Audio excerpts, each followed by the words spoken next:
Hello, my name is Germana Ravanelli, and I am happy to have the inspiration to share some ideas for people like me, like my friends, like my adopted family, strategies to create wellness in our life. My experience is that we can create a practice that allows us to live a pretty good life, even when we haven't been given a lot of support, or we've experienced trauma or addiction or abuse or all those things, because I find that most of us have experienced some level of grief and loss, and often what happens is we are ill-equipped to deal with the feelings, so we do whatever we can to not feel the feelings. And that in itself is a very short-term solution, and in the big picture it basically robs us of true joy, of true happiness, of integrity, of knowing who we are. I have heard it said in some of the 12-step groups where people learn to stop drinking or drugging or gambling or whatever their thing is, that you're not supposed to commit suicide for your first 5 years of real recovery, because you would be killing a stranger. You wouldn't know who you're killing and why. And some people are all shocked, and I'm like, once you start to peel that onion, you'll see that most of what you think you are isn't true. A lot of what you've been taught to believe has been passed on from family of origin, teachers, authority figures, and we are so vulnerable as children that we just absorb the message and assume these big people are gods and they know what's true, and so we accept it. And then, our life unfolds, and we often will repeat the conflict, the abandonment, the betrayal, the abuse, the neglect, in whatever particular flavor we have chosen. It's sad. And then from there, the question goes, do I want to live my life like this? Who am I? What do I want? And in my journey of learning tools and strategies for self-awareness, there's a number of things clearly I've learned. I'm 55, and I've started my healing journey in my early 20s. And it really took a horrible tragedy for me to say, I will never use substances ever again. It had to hurt, and it hurt. And then I was privileged enough to have some people kind of become my surrogate stepfather and my surrogate grandmother, and people that taught me how to love myself. And I think at the end of the day, that's what we're all looking for, and yet we might do it in some very maladaptive ways. So today I'm, a little inspired. I got a little bit of pain, and I'm processing it, and I'm just doing what I can to give myself the gift of this day instead of wasting this day feeling blue or sad, or not feeling and being super busy.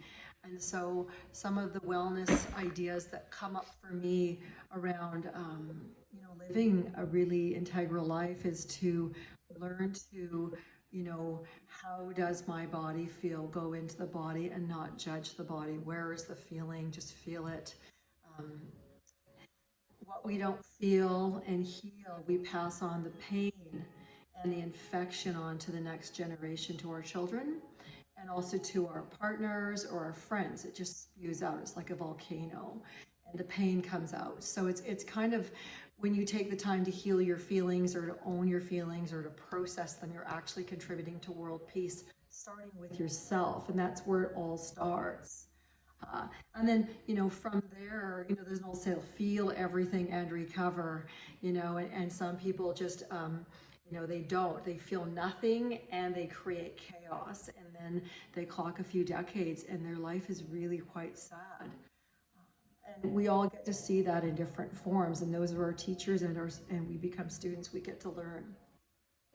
Another thing, for wellness is to learn to tell the truth. One of the biggest challenges I've ever had in my life was actually speaking up. I didn't know that it was safe to tell the truth, so I buried it. And it would sit in my body, and anger sits in the body and it comes out as dis-ease in some form or another. And Woody Allen had this great saying. He goes, I don't get angry. Listen to this. I grow a tumor instead. And So what that really says is where we have lost the ability to be honest with ourselves and tell the truth and process, it gets locked into our body. It acts as an addictive behavior, or it becomes an illness. Because then you can go, oh, it's not my fault. I'm sick. I've got this illness. Help me. And then we never really come back to the beginning to say, oh, how do you need to be loved today? You know, and for me, wellness is I practice it in the day I'm in. I do my personal best to do some kind of a meditation practice in the morning, some kind of a journaling. I like to read some literature. And if I actually take the time to write, you know, a few things that I'm grateful for, really grateful for, the page fills. And that just opens my heart. And that's one of the most therapeutic things we can do. Um, to change our biochemistry, because whatever the mind focuses on, even if it's real or not real, it creates chemicals, and those chemicals begin to be our energetic field, and then we attract situations that match it. It's like the universe says, oh, this is what you believe about you, slap, and away it comes. And it's just awareness. There's nothing wrong or right. It's information. Another thing that I have gotten better at doing is saying when something doesn't work for me. You know, having boundaries. I think that's probably the most difficult thing, because most of us want people to like us, so we do what we think will make them happy. And if it's at our expense, we're sacrificing and abandoning ourselves, and we're being incredibly dishonest with them and ourselves, because eventually it's going to come out as pain and anger. Or maybe getting sick. Sick's an easy one. Another thing that I think is super helpful is, you know, ask somebody if you can to go for a walk, or if you need to be alone, say, I do better being alone. Um, and of course, you know I'm going to say exercise is super important. You know I'm going to say having a structured routine is the key to mental and emotional stability. When we have structure, that vulnerable part of us actually settles and feels safe. When we feel safe, we can heal. And if we don't feel safe, there is no way we can ever heal. We just stay in our fight, flight, feign. We either become a victim or we become a perpetrator and don't realize it. I was reading a book recently, and it really let the penny drop for me. And in the book, it's for people that have come from traumatized backgrounds, families, you name it. And in the book, he says, you know, we couldn't have turned out any different than the way we are. And it was like, wow. So in many ways, we're programmed. Technically, I'm a clinical hypnotherapist. I understand that. And yet most of us are taught to be in conflict, to criticize, to nitpick, to be hypercritical of ourselves, as our parents were of us. We become that. We actually embody that within us, and it becomes that inner storm. And when you understand that, and you can go, oh, you know, I'm not bad. I don't have to sing for my supper. I don't have to earn my worth and prove that I'm good enough. It's like 500 pounds of pressure just disintegrates. And then there's that quiet, hopefully on the inside. And it is a journey, and we practice it in the day that we're in. I do much better as a human being when I prepare for competition.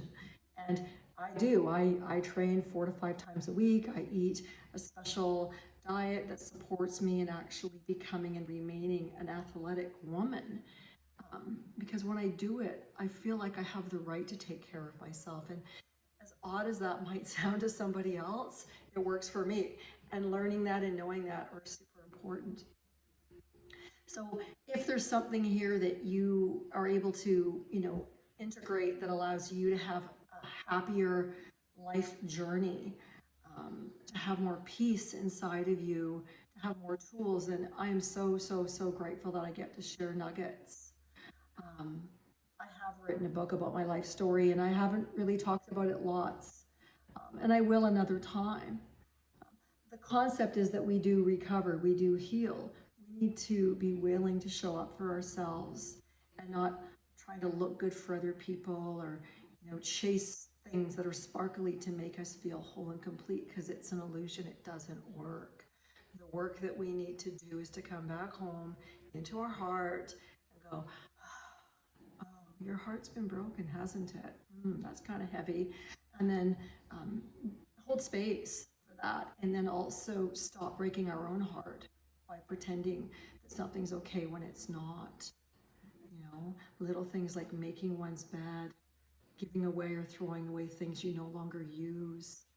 You know, buying strawberries if you love strawberries. Nourish yourself. Be your own mother. Be the mother you wanted someone to be for you. And so much of the problems disintegrate because you're not abandoning or prostituting yourself out there to get recognition. I hope that this has been helpful. I hope I don't offend anyone. I'm sure I might. I hope you have a wonderful day. Thank you.